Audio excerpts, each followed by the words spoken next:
Guys, welcome to the first live Rear Naked Radio. Thank you very much for coming out. This is already, I have to apologize. I missed the end. So essentially what happened for everyone who's listening is Drew and I did a seminar, and then we tricked people into staying for our podcast. That's right. Which is good. That's how you got an audience. Deception. Deception, trickery, and making them pay. Yes. And so we have 3 great interviews. And, but first, I have to apologize because I made you guys wait for the group picture. I forgot there's a group picture at seminars, and I was just like casually sipping on cold brew at fucking Dunkin' Donuts down the street. That is the most Hollywood thing you could have done. Yeah, and then I came back with my fucking jean jacket, and so I felt bad. But then I have to, you're Lucas, you brought a Canadian. My Lucas, yeah. You're Lucas. You snuck a fucking filthy Canadian. This is the thing with black belts. You don't go anywhere without a blue belt. It's like one of your carry-ons. I didn't know that you could do that. I didn't know you could just trick a blue belt to come. No, you not trick, you own. You own a blue belt. So slavery? I guess if it's a white Canadian, it's not offensive to make him your slave.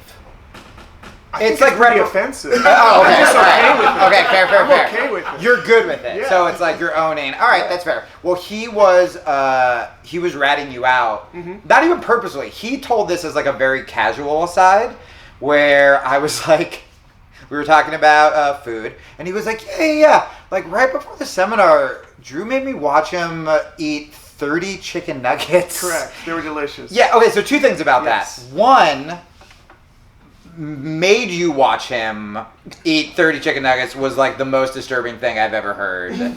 Next to, what do you call when you were teaching and you called your clothes guard like your little workshop? My evil little workshop. It was so haunting. Like, I feel like I'm gonna... Many bodies have died there. When you said evil little workshop, that made it kind of jokier. When you earnestly said, come into my workshop, I was like, I'm never not gonna hear that. You eat like this all the fucking time, and you're like a skinny. Yes. You've just been eating candy since we got here. All the time. I'm my diet. The official name for my diet is the cautionary tale diet. It's what you should not do. You use me as an example of what not to eat. I feel like if Gary Tonin saw what you ate, he would be like, take Horrified. it down. Horrified. This is not good. Yeah, my metabolism doesn't make sense. Does it fuck with your training? Okay, so here's how I look at training. The worse you feel, the better you get. So, all of my joints are constantly inflamed. Okay. I'm always dehydrated. And that makes my jiu-jitsu perfect because it has to work. Right. That's true. If you're training hydrated, if you're training healthy, right. If you're training uninjured, you're kind of cheating. Are you even training? Right. Yeah. It's cheating. I remember when I first walked into, and that does kind of make you more black belt. Like you've never like met a black belt and be like, "Hey man, how you feeling?" And they're like, "Good." It's always like, "I don't have knees." I'm covered in staph. When I listen to Joe Rogan talk about all of these new diets and how it's going to make them stronger and healthier, I'm like, you're cheating. You're making it so easy. Why don't you want to live hard, bro? Why are you doing life on easy? Yeah. I remember I started at a JKD school, and we didn't spar or anything like that, and it was very like respectful. It was very like you bow and you call him Sifu and all this like very stupid stuff. So then when you started doing martial arts? When I started doing real martial arts, I was like, this hurts. I went into my first school was an SBG, and it was a blue belt instructor, and I walk in and I'm like nervous. I'm like still under contract at the JKD place, and I felt like I was like like abandoning my my Sifu, yeah. And I go there, and like their main guy's sitting in the corner. I shit you not, drinking a beer and eating a slice of pizza. And he goes, my man. Yeah. And so the coach goes, all right, man, welcome to sign the waiver. He goes, why don't you spar with Dan? And Dan's like, oh, and he like waves, and he's eating the pizza, and I go, is he gonna be okay? Is he eating pizza? And number one, he was okay. He beat the shit out of me because I didn't diabetes and all. Yeah, because I didn't know how to fight. So he just would jab me, and I would be like, all right, I'm gonna pak sao and back fist, and like he just fucked me up. And then I threw up because I was so tired. That's my favorite story right now. But with the instructor, to your point, what he said was, I go, is he going to be okay eating the pizza and drinking? He goes, hey man, be real. If you get into a street fight, are you going to stretch? Are you going to warm up? Or chances are you going to have just eaten an entire pizza and beer? You're going to come in cold. You're going to come full of throw up material. Yeah, so you're like kind of realistically training. Hell yeah, street ready, bitch. That's amazing. All right, cool. Well, guys, we're going to get to our fucking interviews because you can't come up with a better closing line than a street ready bitch from a Canadian who has possibly committed a felony by kidnapping another Canadian and taking him over and bringing him into your little workshop. Come into my workshop and make me watch me eat chicken nuggets. I'm going to eat till I throw up, then you clean it. All right, so Drew's an abuser. Cool. Let's get to our first guest, everybody. This guest was a surprise. This guest is one of my favorite people in the world. We haven't talked in years. She found me on Instagram and was like, what are you doing? I'm like, I'm coming to Alabama. And she's like, I'm driving to see you. And she did. She's a fucking world champion. She is. We're going to make a exception for Drew's no women on the podcast rule. I'm so sorry. Look, I'm into slavery. I'm not sexist. Let's be very... Canadian slavery. Jesus Christ, we can't get canceled. Canadian slavery only. Please welcome my great friend, world champion, Dr. Hillary Williams. These mics aren't real. We can just do that. Hi, Betty. Hi, how are you? Good, thanks for doing this. Can we actually talk about... I just thought about this. This doesn't totally tie into jiu-jitsu. Oh yeah, we should fix that. This doesn't totally tie into jiu-jitsu, but it will lead into my jiu-jitsu questions. You were talking about sometimes when you work with your patients and you come in as a doctor, some of the older gentlemen just assume you're like the lady help. Yeah. So especially working at the VA, you find out there are two genders of doctors. There's doctors, and there are lady doctors. Lady doctors. Lady doctors are from pornography. Right. The white coat is shorter. Yeah. But yeah, and then, nurses are wonderful, amazing people. But when they walk in, you go, hi, I'm Dr. Williams. I'm going to be your doctor today. And they're like, oh, okay, the nurse just came in. It's a gender-based assumption. I love the idea of you just being like, no. Like, you remember The Simpsons when they were in Australia, and it's like, can I have a water? And he's like, beer? And he's like, water. Beer? It's like, doctor. Nurse. Just over and over again. So my question tying into jiu-jitsu, and it's hard because you don't want to be cliche and ask the what's it like to be a lady? But do you feel like when you were competing consistently and stuff, when you did interviews, did you get questions? Are those questions helpful? Because they kind of are, right? Because you want to help newer women who are training in the sport. But at what point does it get to what's it like to have tits? You know what I mean? What's the line? First of all, they're very good underhook blockers. Nice! See? It's a fucking good question. But usually from official interviews, I wouldn't get questions like that, but you'll get the little comments and questions in the gym. I do have to ask my patriarch for permission before I go to the gym. Sure, that's fair. But, I mean, it's just... No one in Alabama laughed because they were like, goddamn right she does. It's fucking exactly what how'd she get here? Why is she wearing regular clothes? Okay, sorry. No, you're good. Shit, what was I going to say? No, the little sides. I'll get the comments I got one recently that was, man, I've never had to use strength with a girl. And and they think shoulder pressure the shit out of you. And they think they're complimenting. Yeah. Yes. Yeah. And there's a couple of memes of me floating around the internet, but the one... Really? So have you seen the shirtless ab guy with the girl doing the princess pose next to it? Yeah. Yes, That's me. I have. That's you? Yeah. Amazing. About 40 pounds ago. But, that's why your top pressure got complimented. You would think that the captions would be complimentary, but they're all insulting to both of us. No. Where it's jiu-jitsu, nothing is worse than losing to a girl. Nothing? Stepping on a Lego. Yeah. No. The guy's covered in fucking ringworm, and he's just oh, he said he'd fucking lose to a girl. But for the most part, it's chill. I love being here. Well, but sorry. Well, just a serious follow-up question is Okay, so would you rather, guy training partners? Because the common complaint I've heard from girls and from women is that either they go too hard because they're fucking psychos with mommy issues, and it's just not too hard, like you couldn't handle it, but just like they clearly have something to prove, like that kind of. It happens to me being like tiny, or they go too light to the point where it's like almost like pandering. Right. So like, what is that sort of balance? I don't think it's a tangible thing because it's different, right? Like Right. I'm bigger than most girls, so you're gonna roll differently with me than the girl who's 125 or something. Sure. Well, that girl just fucking plow through and just all strength. Smash passes. But no, you just need to train with people of different sizes. I hate the Play-Doh grappler where they mistake light with slow, and they and you're like, please. Just stop moving entirely.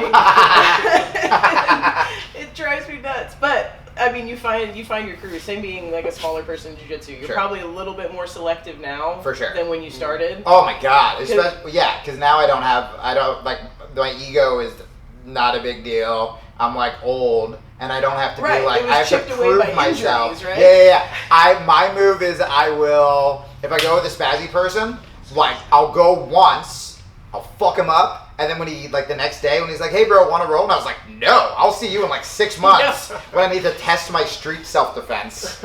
I don't need to be triangling 220-pound dudes anymore. Yeah.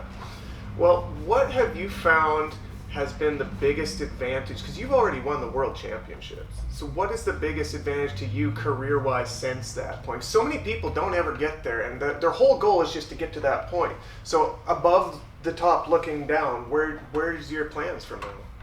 Well, This is my favorite. The worst part is that I got to the top and then immediately went to the bottom. There's a little bit Started of context. from the top, now we're here. I had always told myself that I would stop competing when I went to medical school.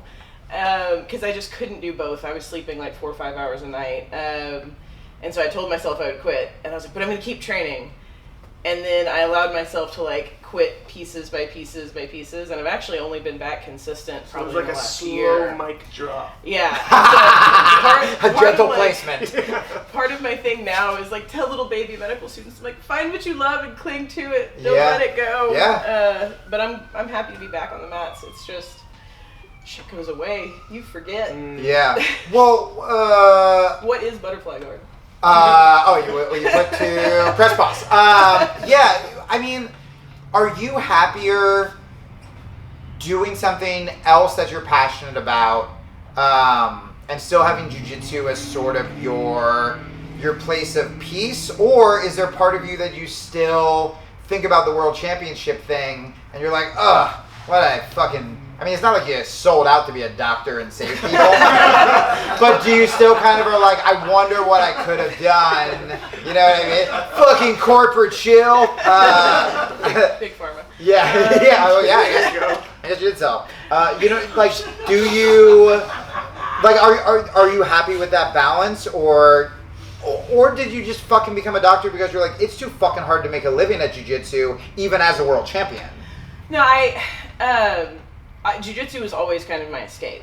And so honestly, once I got to the high level competing, it was a little bit stressful because it became more of an obligation and less of a, just kind of something I wanted to do for fun. Right. And so now that I've gotten back to the hobbyist place, and I love teaching. I absolutely love teaching.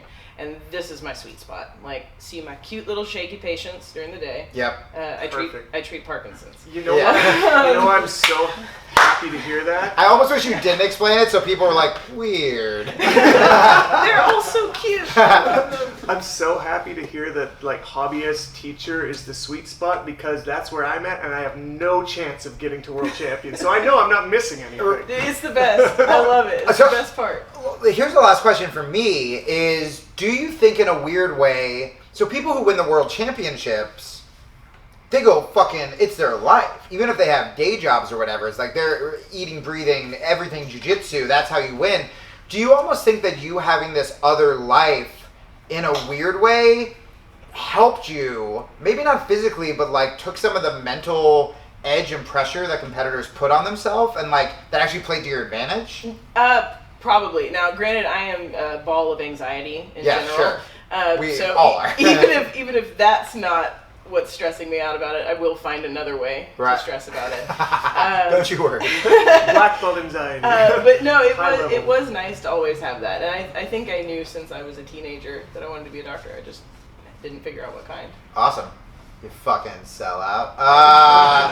I'm so glad we got to do this. I'm so glad I saw you. We have to do a full interview with you one of these days. That's the noise when it's time's up. Perfect. Thank you. Hillary Williams, everybody!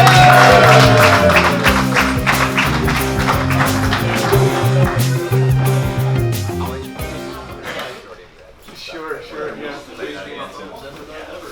All right, well, I don't know, should we talk a little bit before we get people up here? Or, we got some other guests. We have some other guests. Yeah, I mean, the only thing I would want to say, I usually say this, I don't think I've said it on the podcast. I usually say it after I teach seminars, and I didn't get a chance to because Duncan was calling. But I want to say that all of you guys, especially if you're newer, who've come in and the days you feel beaten down, still know that you are doing something that 99.9% of the world are afraid to do. And that is to be subject to a black belt. Subject to a black belt, yeah. Which is like paying money to have strangers attack you. This is something that's not, normal people don't think about doing that. So the days you feel like you're getting smashed or whatever, because it's hard, because a lot of us do struggle with depression and struggle with anxiety, and jiu-jitsu is our safe place. So what can happen sometimes, especially when you're newer, is you start to put a lot of pressure on that. So if you have a bad day on the mats, suddenly your safe place is kind of like, you feel like shit about that too. And it's really important to know that even the days you get your ass kicked, I mean, one, we all know, like, you're learning, stuff like that, but also that, like, you're still being a badass. Like, you're still doing something really scary, and you're getting through it. And then take that into your real fucking life. That's right. You want to go fight somebody that has no training. No feel training. Better about yourself. That's what I was doing at Dunkin' Donuts, is I was just like, these fucking out-of-shape pieces of shit, and then I come up from behind, and I fight them, and then I leave, and then I take a group picture. Never had to pay for a donut. Arm drag, choke, donuts. Donuts, yeah, that's the plan. So that was my kind of sappy thing I wanted to say. I like to bring the vibe of the room down after a big laugh, and then bring up our two guests. So let's do that. So guys, our first guest, you know him from YouTube. He's so popular on YouTube. He's such a good fucking instructor. I finally got to train with him yesterday. I would like to say on the record, he's one of my favorite people on the planet. He hasn't let that fucking YouTube fame get to him. Would like to say on the record that a lot of people confuse us with each other, and that it's still up for debate who has the better hair. So maybe that can be in the comment section. Let us know. Let us know in the comment section who has better hair. I'll introduce him. Jiu-Jitsu black belt. He's so handsome it's upsetting. Eli Knight, everybody.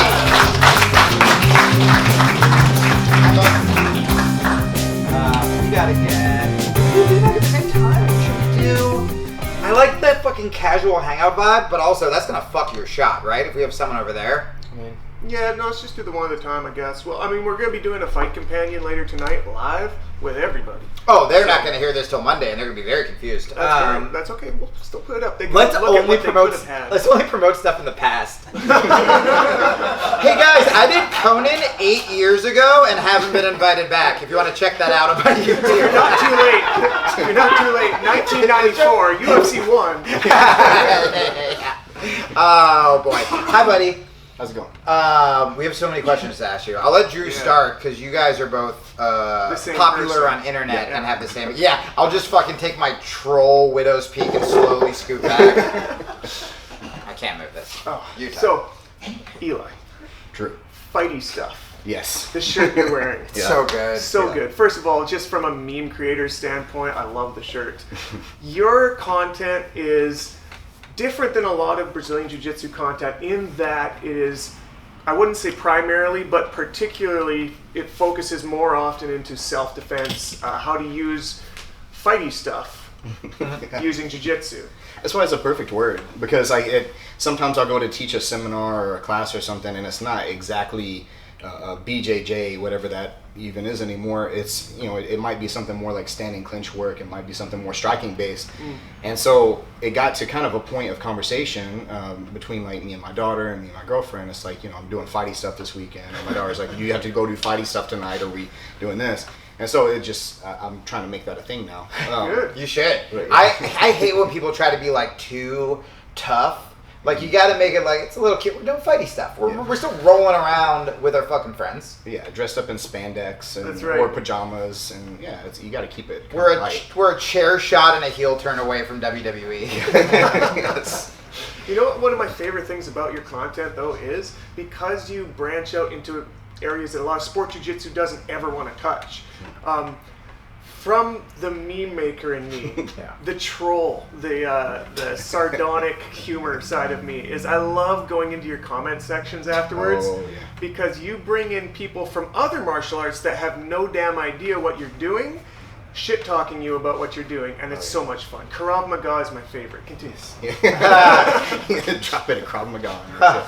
Yeah, but I think that's it though, and that's what I like. I like to have conversations with those people. Some people are like, you got to ignore the comments. No, absolutely not. I think you have to pay attention to the comments. I think that's something that's different, because even the most like just angry people that come into the comment section, first of all, they're not mad at me. They're like upset with their own lives, but like they really need to have that needs to be a little bit exploited, I think, in a conversation. So a lot of times that I have, if I engage on a comment, especially one that's very like, angry, unless I'm in a bad mood and I just want to come back at them hard, but like most of the time I genuinely want to clarify a point because it's a misunderstanding, it's an obvious misunderstanding.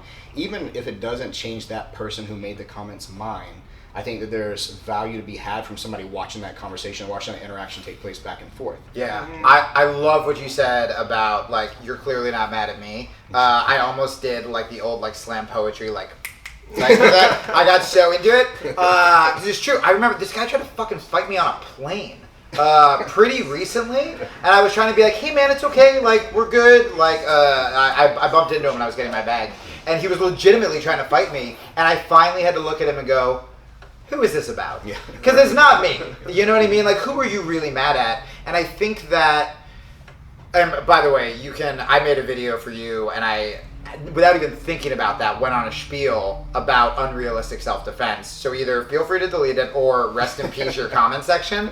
But it's so true where, like, you get so many martial arts that are like, this is too deadly to train. Oh, I love that. But people, I mean, one, it's always like so silly. It's like, how many times did you hit that guy in the dick? In like, but also, it's like, what they don't understand is there's always a way to train something in a live fashion. And I mean, it was the story I was telling when I went to my first SPG, where like, JKD is like, at least claims to be a functional martial art. It was invented by Bruce Lee and all this stuff, and all this shit in my head, all the C-lot that I did, all the like, you parry and you punch the bicep, all that, like very similar to a lot of the Krav Maga stuff. I've never been punched in the fucking mouth, and you have to learn how to get punched in the fucking mouth. Yeah, a lot of that doesn't materialize, but it doesn't mean there's not good parts to it, because I think in the right context, a lot of stuff can work. I mean, because if you watch, I remember looking at MMA like 15 years ago, we'll say like 15 years. It was not in its bare infancy, but it wasn't, it was like a toddler. I mean, so now it's like people are watching, it's like, oh, this is reality martial arts. This is what's really going to work in a fight that you can train in martial arts. That guy's not wearing one boxing glove anymore. Not that early, because that was just chaos. But that was an important filtration process, because you got a lot of stuff that we thought in traditional martial arts would work in a fight, exactly how it's going to work, and it didn't look anything like Van Damme. Right. And so there was this filtration process. Then it was like all of a sudden, okay, well, now it's just like this takedown will work, this submission will work, these strikes will work, and it's just a handful of stuff. But now fast forward and like look at some of the shit like an Anthony Pettis kick off the cage, like Right. these spinning back elbows, these crazy. Well, and that's what's so frustrating. One, do you remember the scene in Kickboxer when his master got him drunk, Jean-Claude Van Damme, and he was dancing in the So bar? fun. Yes. I think he was wearing like a pink button down. He's doing these. Yeah. Yeah. Oh, and then he fought like an entire bar in Thailand. So good. And but would you? That's what's so frustrating because there is cool stuff. Like I started throwing in recently some JKD stuff into my stand-up sparring, but it didn't work for a while. And I'm like, I really want to make this work. This is cool. Or there are people who, when they practice stick fighting, they'll fucking put on pads and they'll put on helmets and they'll do it. Or if knife fighting, like they'll take a marker or a plastic knife. And I feel like, do you feel like a lot of the people who get the most defensive, it's actually coming from ego or coming from shitty business owners where they're like, I know sparring's gonna scare people. And to me it's like, well then you should be sued for libel if that guy ever gets mugged and thinks he can defend himself, you know? Yeah. Nobody really has arguments unless it's insecurity though, right? Right. I mean that's got to be the thing. If you're that incensed by somebody showing something, you're like, no, it's not gonna work. Which I get because doing this for my occupation and for everything, for my passion, I don't want to see somebody showing just complete bullshit because it is, it's Somebody got hurt. It could get somebody hurt, maybe, but like probably not. You're probably not gonna watch a YouTube video and be like, "Oh, got it, I'm good to go." I'm gonna fuck someone up. Yeah. So, but I don't know. I mean, people do get outraged by things like that. But it's like you were saying though. I mean, and it goes back to the context thing. You were talking about like JKD. And you can watch a lot of the trapping patterns. You can watch a lot of the different like attack variations and stuff like that. And it's like, it's not gonna work like that. But it's just like if you're holding mitts for somebody in pad work, it's like you're probably not gonna pull out that 15 hit combo that you just did. You're not Floyd Mayweather on a speed bag. That doesn't look like how he boxes. But Right. it's you have to contextualize the training aspect of it for what it's building. There are certain things. Hell, Systema is one of the worst. People or worst groups of people out there about putting out stuff that just looks completely asinine, but there's legitimate things that it can build and work on even in that system. I mean, there's I've never seen any of them. All I watch is McDojo Life. Yeah, and yeah. It's like people walking in a circle dodging knives. Yeah, It's I saw that one, the ridiculous. windmill thing Yeah. where you just like you couldn't stab him. That was amazing. You're such a good guy. I don't see any concept that works in that. Because you're talking about responding to trolls and trying to break down with sense. It seems like that doesn't work online. The other way to go about it is the Gordon Ryan route, where you literally destroy their soul. Yeah. Have you ever tried doing that? I've gotten upset a couple times, and I mean, God damn it, Drew. God damn it. Because I've been around different people in the industry that will take more of that approach.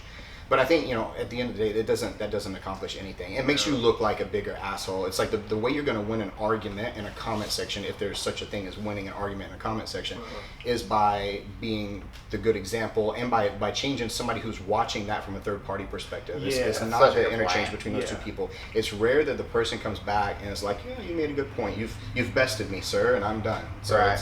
it doesn't usually happen. Well, but it's taking your energy out, where you're just like, they kind of win. If now I'm just arguing with some fucking strange 16-year-old in a basement, I'm a 37-year-old man, and I'm just like, yeah, well, I looked at your fucking Instagram profile, and then I'm like, what am I doing with my life? Dude, like 90% of the people that have arguments that get in the comment section are blue belts who I feel their black belts need to get them back in the dungeon. Yeah. It is. Would you say in the workshop? The workshop. In the workshop of death. You said my evil little workshop one time, then the other time you said like my workshop of death. Yeah. Whenever he was referring to it. Yeah, both of those are good though. Haunting. Don't encourage it. Don't encourage it. Well, cool, man. Thank you so much for fucking doing this.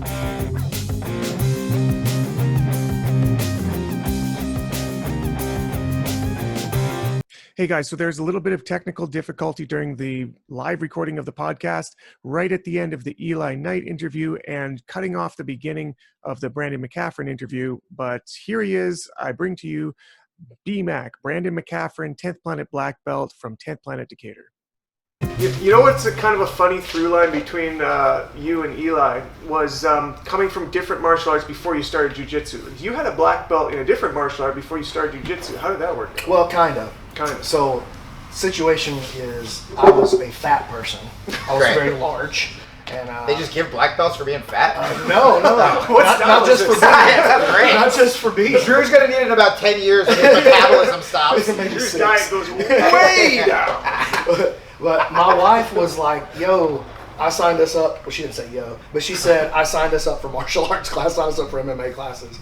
And so I started training like several different martial arts at the same time. So Tung Soo Do, which she and I both got our black belts. Sounds delicious. We started training that at the same time that we started. That got a laugh. Fuck you guys. Fuck you. I tried to just run right through it. So, I was like, no, it's fine. It's keep not going, bad, keep not going. bad, no. Don't look at it. We started training Tung Soo Do, Japanese Jiu-Jitsu, started doing striking, just light versions of all that, as well as like grappling at that time, like Brazilian Jiu-Jitsu. But I didn't have, like we're in North Alabama, like who are you going to learn Brazilian Jiu-Jitsu from? So, what years is? 2006. Oh yeah. So it started on a New Year's resolution. You know, like people Yeah. are like, resolutions are You're like stupid. the most Nobody keeps them." successful version of a New Year's resolution in Started on a New history. Year's resolution. No shit. She's like, we'll start at the beginning of the year. Perfect. So What made you go, did you go, I want to evolve this? Did you have the same kind of moment I did where I was like, fuck, this is bullshit? Like, what made you go into jiu-jitsu from that? Well, I wasn't gonna go to the gym. I'd established that. Yep. I wasn't gonna eat right. Perfect. Established that. Good, I'm good. not gonna run under any circumstance. No, why would you? I'm already tired. Not They're all the high points of jiu-jitsu right now. I'm not gonna lift weights because they're heavy. They're stupid. Yes. Yeah. Don't do So that. Lindsay was like, "Okay, you're not gonna do anything. What about martial arts?" That's what I Okay, cool. What if I do it with you? We'll learn it together. Cool. Let's go. So we both started at the same. So that why jiu-jitsu? That's awesome. And I just didn't want to do like a goofy martial art. You know what I'm not? Okay, we're So gonna you learn ended up with martial 10th arts. Planet Jiu-Jitsu where we're in spandex and we're And a talking fucking flat flat earth. earth rash guard. Nothing goofy. Give me that Rethinking the whole Pizzagate rash thing guard. Yeah, actually, now they say that. I gotta call my fucking wife. We made a mistake. We gotta get out of here. New resolution. Now, I wanted to do something where we had like actual sparring. You know what I Yeah, mean? yeah. So something where we could find if there was true efficacy going on rather than just, running the forms and Yeah. stuff. Which, as I get older, I find that there was a lot more value in learning those forms. You're trying and to convince stuff. yourself to go back. You're like, Tai Chi No, I'm looks definitely good. not. But I do feel like I learned things from that. Just about.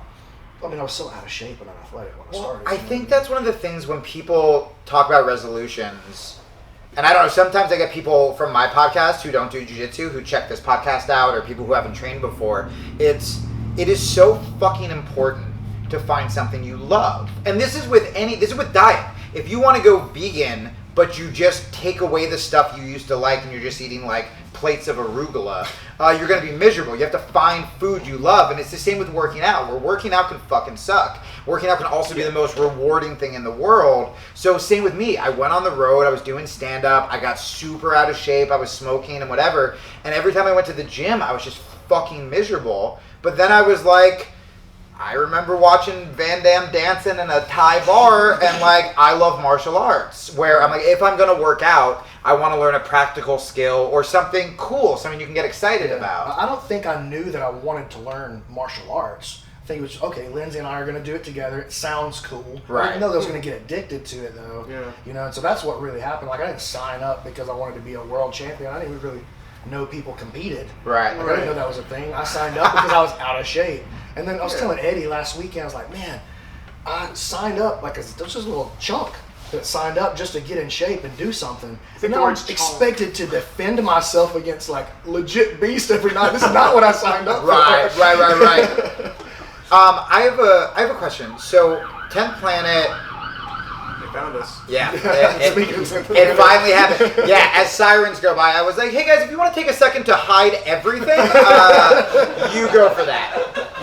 One of our mutual 10th Planet friends who does not live around here, she sent me a video on Instagram of her and her dude who have jars of mushrooms, more like of psilocybin, of psychedelic mushrooms, more mushrooms than most people have like regular spices in their household. Like it was literally. I put that shit on everything. It was incredible. So what I was gonna say is, so that's kind of the 10th planet reputation, right? The 10th planet reputation is kind of degenerates, and I say that in the most complimentary way. That's why I was attracted to them, or people who look like Gio. Thank you so much. Yeah, as you pet my vegan tattoos. People who look like Gio or Boogie or fucking Eddie with some of the crazier shit he said. A lot of people think me and Boogie look a lot alike. A lot alike. Yeah. It's the chi, When I the take my chi glasses essence. off. Yeah. Get the profile. But I feel like with you, at first glance with you, you're like, wait a second, you're like a businessman with a family and a yard, where I think to gi jujitsu people, they just assume 10th planet guys are just like fucking like living in dumpsters with like weird rash guards and shit. How did you... What was it that attracted you specifically? And if you say like, well, it's just I just ended up at 10th Planet, what is it that still attracts you? Because I think 10th Planet gets a bad vibe, and I also think it's some of the kindest, sweetest, creative, empathetic people I've ever met in my fucking life, from you to Gio to Eddie to whoever. Yeah. So Amir Alam, you guys know who that is? No. He's one of Eddie's black belts, and he fought in ADCC, won the trials. Yeah. You know, I think he fought Adolfo in the first round, actually. Jesus. Yeah, you know how that goes. That old chestnut. Put that one at the top of your resume. Fought Hidolfo once. Still alive. Still there. Yeah, survivor. Got the Yeah. t-shirt. Started at the top, now we're... But he says the lockdown is not the 10th Planet gospel, and open mind is the 10th Planet gospel. I fucking love that So line. to me, that's what 10th Planet. That's what 10th Planet is, though. That's why I stay. Like, so one of my black belts that you guys met yesterday, Matt Scaff. So what a cool fucking guy. 0 lockdown in his game. Doesn't know it. 0 rubber guard. Doesn't know it. Plays the truck a little bit. Not really an arm lock guy. I just figured out why you're like, you remind me of Matt. I was like, oh yeah, I don't play any of that. But he's a 10th Planet black belt. Well, how can that be? He doesn't do 10th Planet techniques. 10th Planet's not a set of techniques. It's a filter through which you process things. Like this is what it is to me. I fucking love this. It's a filter through which I process the world. Like, you remember in Choke when Hickson was like, oh, you take away jiu-jitsu is worse than you take my 2 legs. Yeah. Yeah? So... Can I hear more of Hickson? That was brilliant. We finally got our Hickson interview, everybody. Just Hickson Gracie, everyone. you all have to sign NDAs and turn the fucking camera off. This is only audio for the podcast now. We'll do the face swap. No Snapchat face swap. No. Next. Yes, we're doing it. I'm gonna take a clip out of this and like get some clickbait saying interview with Hickson Gracie. Yeah. Wait, we're all comedy panicking. Go back to the beautiful thing you were saying. I don't know. No! You were saying, you were talking about The 2 legs. the 10th Planet ethos and Hickson 2 legs and whatever. Yeah, so like on Choke when he was like, oh, well, if you take away my jiu-jitsu, that's worse than if you took away my 2 legs. Yeah. Like, it becomes jiu-jitsu becomes after a while the way you open a door. It becomes the way that you do, how you do anything is how you do everything, right? Yeah. So you play chess with excellence, or you learn jiu-jitsu with excellence, or you babysit and sit with your children with excellence. Right. You pick up your children from school with excellence. Like, it's a way of doing things, a way of seeing the world, and you don't close yourself off to this particular way of doing things, or this guy. What? Oh, no, me and Boogie don't look alike? Oh, interesting. But we're still brothers, you know what I'm saying? So to me, that's kind of the heart of what it's about. So what do you think, I mean, it's so fucking great, and it frustrates me because I wasn't at 10th Planet for a really long time. I was lucky enough to come up under Marcelo, where it was just like the most... That sounds like the worst. The worst. It was the worst. He's such a hack. Kept trying to show us Krav Maga bullshit that doesn't work. He said it was too deadly. And fucking... He was that same way. He wasn't afraid to show his technique on the internet, but also whenever I came back from like when I went to London, I trained with Hodger Gracie a lot, and I got to roll with Hodger and stuff. And he was like, oh, show me what Hodger showed you. Whereas I went to a bunch of other schools that don't have nearly the credentials Marcelo has, and they'd be like, don't do that bullshit, or I'd be like, hey, I learned this, and they become a fucking YouTube commenter, right? Like that same thing Eli was this is talking. how we're supposed to do it. Yeah, and what's so interesting is because 10th Planet because Eddie has a very specific, different system, I think people kind of assume if you are 10th Planet, you have to play that game, but it's like, Burchek's a fucking wrestler. Like, Boogie's known for, like, Darces. Like, what you were talking about before. So if you could sum up when you say it's more mental or it's more about heart, the philosophy of 10th Planet specifically, not just jiu-jitsu like before, what would you say that is? I think that's it. What Amir said. The lockdown is not the 10th Planet gospel. An open mind. An open. So that's it. Just straight up. That's just it. having an open mind. You know what's funny is I was just talking to one of the students that took our seminar here, who was kind enough to let me go shower and get my hair right at his house. Nice work, by the way. Yeah, thank you. You get that one good little piece or better than Eli? No, I like the one piece better. Yeah. Now I gotta find a mirror. I'm here with you. There's I'm on your show. It's Okay. way better. But we were talking back and forth while we were driving, and I don't. You talked to the guy? Someone let me shower, and I did know. not let him talk to me. I know. If he was my blue belt, I But wouldn't that's have because he talked was to him. in the shower. He was in the shower. Yeah, that's because we were fucking. So accommodating. Scrub my back. That is It was accommodating. amazing. That really is accommodating. Yeah, You don't get that off. Rear Naked Radio, everybody. Like and subscribe. Like and subscribe. Rear Naked Radio. Okay. I don't train 10th Planet. I've never trained under a 10th Planet guy, but I love going to 10th Planet schools. And it's because of that ethos. And it seems to be universal place to place. Anybody I've talked to in 10th Planet, and anybody I've trained under, like when I go to, say, your school and I take a class, or when I watch Matt Scaff do his thing, they're very open-minded to the point that that's weird in jiu-jitsu. It shouldn't be It weird. shouldn't be. Fucking shouldn't But be. it is weird because, like I say, I see it from a third person where I'm outside of 10th Planet looking in, and maybe you don't see it as much looking out, or maybe you see it more. But I see a lot more people that are more rooted in like the history and the fundamentals of jiu-jitsu, that you don't do this, or like that's not how it's supposed to be done, that I think they're missing a lot of things. Dude, so I think that comes from the top, obviously, with Eddie.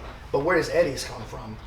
It comes from Jean-Jacques. Right. So I'll tell you guys a cool story about Jean-Jacques. Yeah. So he came Are you here sure you don't want Hicks and Gracie to tell a story about Jean-Jacques? Don't do it. But Jean-Jacques came here when I was a blue belt. So I started the 10th Planet school here when I was a blue belt. Sick. Which, kinda.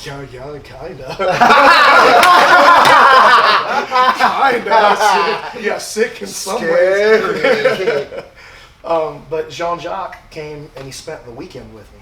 He stayed at my house for the whole weekend. Whoa. Which was incredible. You scrubbed his back? But I would have. He could have made me. There was nothing I could have done about it. But my garage had mats in it at the time. And nice. so what happened was what year was that we had the big tornado out here? 2011. Yeah, okay, it was 2011. It was April 2011. Once again, us bringing the topical news to our audience. But listen, the reason that we bring that up is that's the weekend that Jean-Jacques came. So we had this tornado come through. You brought a tornado with you? It was a series of tornadoes Gotcha. that I don't know how tornadoes work. it's a lot like Tim Hortons. Yeah. Okay, that makes sense. I like to call Drew my shaky patient. What a callback. Thank you so much. But, so the tornadoes came through on like Tuesday or Wednesday and just like destroyed everything. No power, you couldn't get gas, no water. Like it was a huge disaster in terms of like economic damage. It was like on par with Katrina. Jesus. But so it was but nobody cares about Alabama, so it's like nobody heard about it. Right? So It always looked like that, right? So I called Jean-Jacques and I was like, listen, I don't think anybody's coming to the seminar. Let's just reschedule it or something. He goes, oh no, my friend. It's gonna be like we train in Brazil. We train by candlelight. Whoa. So Jean-Jacques shows up, So he wasn't even here yet. So he flew in knowing. knowing what he was walking into. Fuck. With a blue belt, under any problem. He had nothing else to do that weekend. He was so, Yeah, but what if he was so broke. He was just like, he's in a fight with his wife, and he just kept saying, "I'm going to Alabama. I'm going to Alabama." Almost died. Holy shit. So he shows up. We get to the airport. Lost his luggage. Great, perfect. Lost his luggage, his gis in there.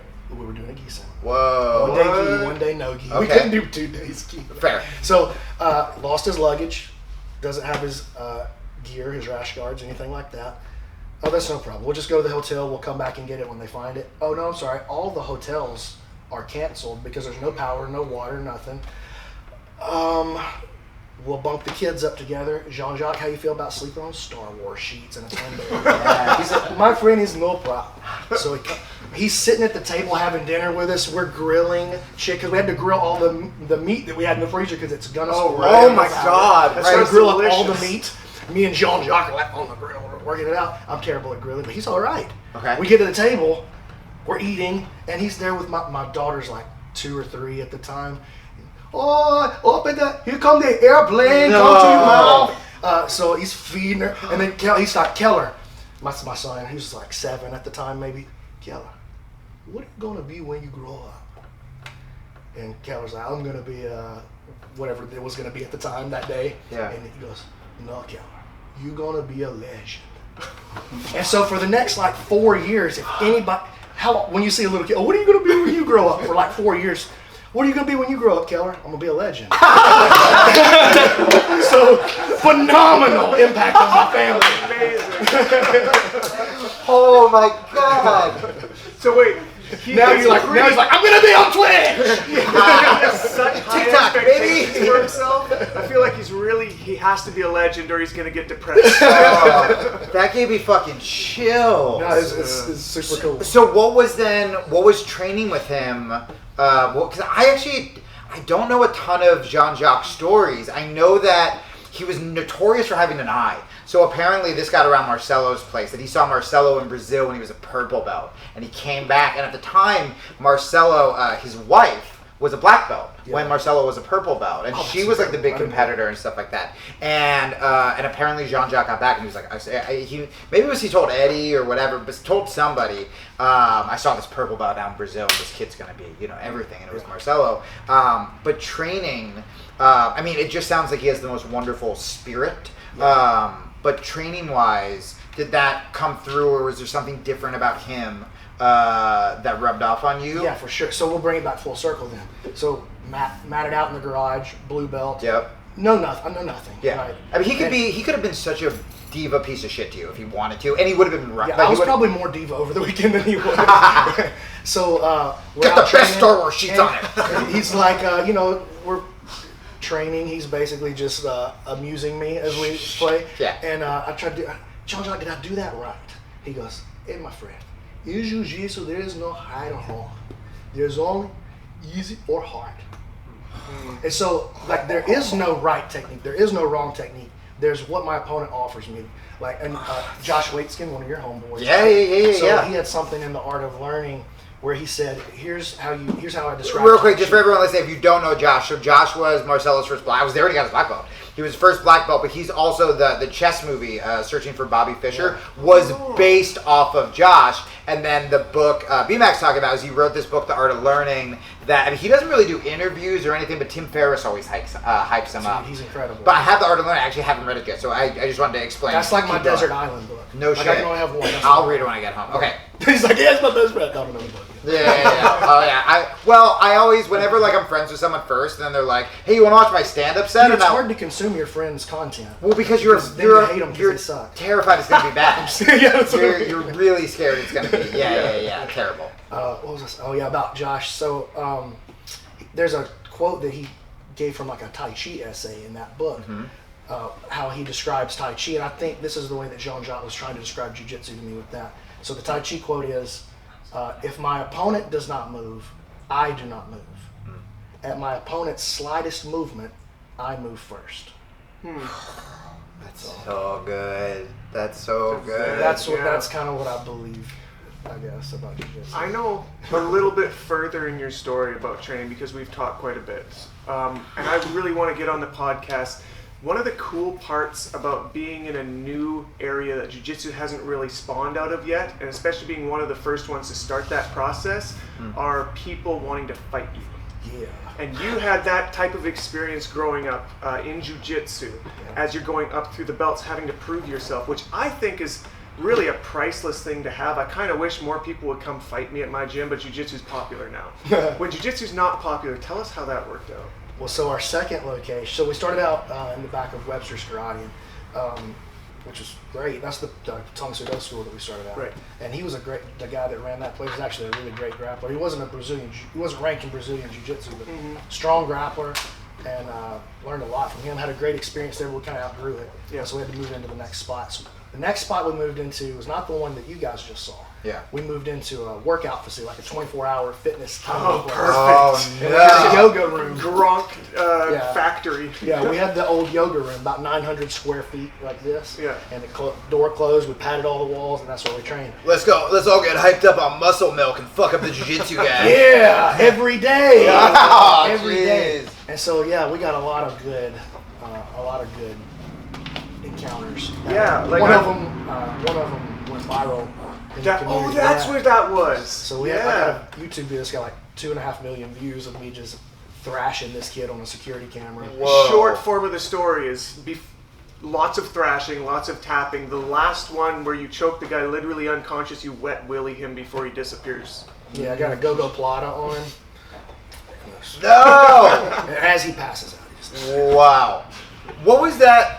And this will be my last question, but from a technical point of view, The wet willy? the wet willy. From a technical point of view, yeah. What's the angle on that? When you are smaller in jiu-jitsu, what is that balance? This is kind of similar to what I was talking to Hillary about, which is you need to be the most technical in the room. I think that what made me good was that I got my ass kicked for so long. Right? Because I'm like, well, I have to do it right. And a lot of times when you try to match aggression for aggression with someone who's bigger, before you get good or know what you're doing, it's an uphill battle because you're not going to be as strong as them or whatever. What I love about your style, it's very chill, it's very playful. How do you combine that with being in that sort of old school Brazil challenge match mode where like you gotta fucking like lay it down? Like when is it time to pick it up? If you're training in a really chill way or a technical way, is your body not used to picking it up when you need to? How do you walk that line? Because sometimes I catch myself either being too playful, sometimes I catch myself being too aggressive. What's your kind of back and forth? I tell the guys I try to keep the dog alive once a week. Yeah. I pull the dog out once a week. Yeah. The rest of the time, pretty much just training. So like what Louis C.K. did. Not the dog. Different dog. Fair. That's the hog. That's the hog. So sorry, I got my animals mixed up. Sorry. Continue. Yeah. My bad, my B. I think I'm done though. You walked out of this interview. I did not know this would be filth. We're getting canceled for sure. No one can cancel us. We're independent, baby. We're rogue. But yeah, most of the time I just train in reaction to what you're going to do, right? Like I just want to connect and then kind of follow you wherever you're going to go. And I figure, generally speaking, maybe not with you and I, or probably not Hillary, she's going to beat my tail, but if you and I are going to do jiu-jitsu, all I got to do is draw the timeline long enough, stay comfortable, and you'll make the first mistake. And when you do, you'll pay. Right. And so I don't have to go and chase you everywhere, all over the room. I'm trying to roll with 15 guys in a row here. I'm going to try to hit 15 students in a row. So I'm not going to try to I'm not going to tap you 5 times at the beginning, gas myself out, and have to sit after 6 rounds. Right. Like I'm staying on for 15, and some of these guys are 270 pounds, and I'm staying on for 15. I'm really glad I'm going to win 2. Yeah. How do you do both? And like, it's by playing defense first. So there's a Japanese concept called kobo ichi. Mm-hmm. It means offense, defense, same. So out of my defense is born my offense. That's great. Does that make sense? Yeah. So that's kind of my that. style. That's the way I play. No, I'm glad you said it in that kind of like, I mean, it was you phrased it in a very badass way because I feel like it's the first time ever. No, it was great. It was great. It might be the first time with a southern accent somebody said kobo ichi. Kobo ichi. I think about it like kobo ichi. Yeah, unless you're like calling it to someone in a derogatory way. What's that kobo ichi doing? Get him out of here. It also sounds delicious. Yeah, God damn it. But like, no, I am, because a lot of times when people see like that flowy style, they assume not that it's lazy, but just that like they're fucking around. But you have to have in a weird way, you actually have to have a lot more confidence to be able to play that style, because there's a great chance someone bigger is going to pass your guard or is whatever, and you still have to be confident enough to be like, I don't give a shit. So this another thing that Jean-Jacques taught me on that same weekend was that your defense. No, use the voice. Well, I can't remember the exact quote. It's so funny. Your defense makes you invincible. That's what gives you the confidence to play offense. If I know for sure I'm on top, I'm afraid to go for anything. What if he gets on top of me? What if I go for something and I end up on the bottom? Right. But once you're defensively fearless, then you're offensively fearless as too. There's no, what's going to happen if I fall? I'm going to roll for this marsh off the top. Yeah. What's going to happen if he gets on top of me? I'm going to get on top of him again. What do you mean? Get out. Yeah, I missed the darts. I don't care. That's what you see in Gary Tonin's style. Yes. That's why everybody likes Fearlessness. watching him fight, because it doesn't matter where he is, he's always fighting. But it's born of the confidence that comes from his defense. Exactly. So his defense begets his offense. Awesome. Well, dude, this was so fucking fun. Thank you so much. Guys, keep it up for me, man. Thank you. One more time for Hicks and Gracie. He had to step out. Thank you guys so much for coming to the first live Rear Naked Radio. Thank you for staying. I know it was a really long day, but this is really cool. Drew and I are going to try to do more of these, and we will remember our first little audience forever. So thank you to you guys for coming out. You guys always great at the seminar, and then everybody else, YouTube, you know all that stuff. Support Rear Naked Radio. Yeah, we usually throw in some ads for our sponsors, so I'm just going to say use the code Rear Naked at superareshop.com. Remember, and at originmaine.com. Yes, Origin Maine makes gis made in America. All other gi shops, it's slaves. Canadian blue belt slaves. They use child labor.